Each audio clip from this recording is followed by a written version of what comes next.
Hi everyone. Today we're gonna download the VirtualBox. Then the Windows.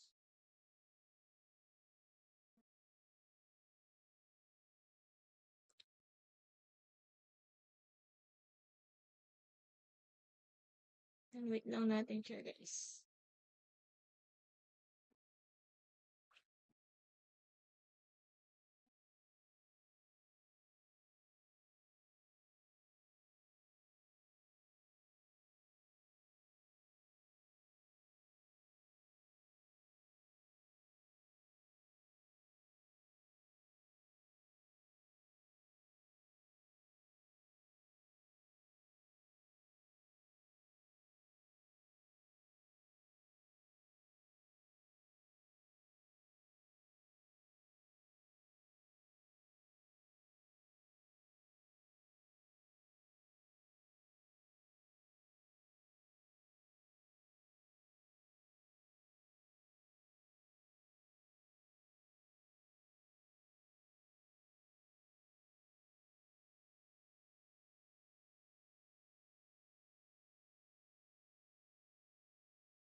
Wait lang natin siya matapos.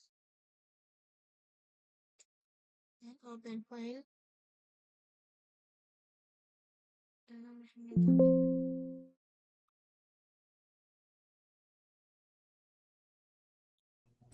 Then, wait lang natin siya ma-install, guys.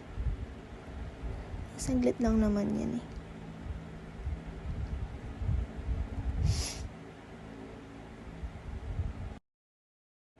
And then here, sa left side, dito naman natin makikita yung list ng virtual machine.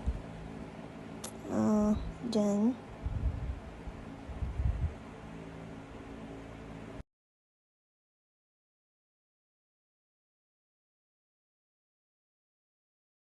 And here, control panel, where you manage your virtual machine. Then, katapos natin ma-download yung virtual machine, proceed naman tayo sa pag-download ng Ubuntu server. Wait. This one. And click the download.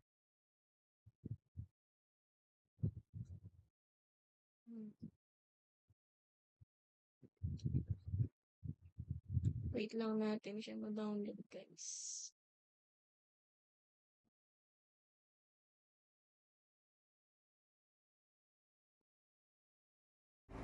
Then, okay na nung pagtapos natin ma-download yung Ubuntu server. Tapos, katapos natin ma-download, balik naman tayo sa virtual machine.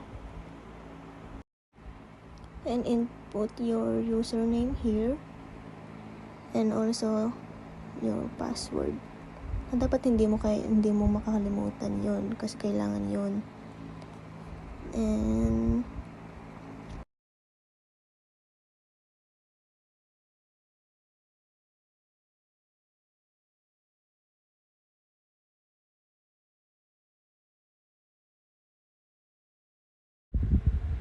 then, dito naman, ayusin lang natin to. Tapos, pag okay na, click natin yung next. And then, click the finish.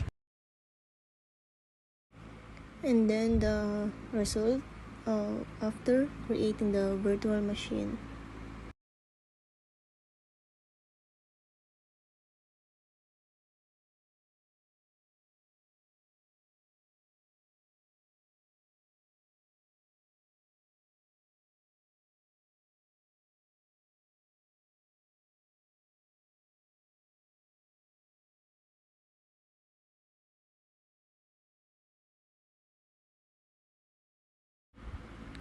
Tapos, ganito yung magiging result niya pagtapos natin gumawa ng virtual machine.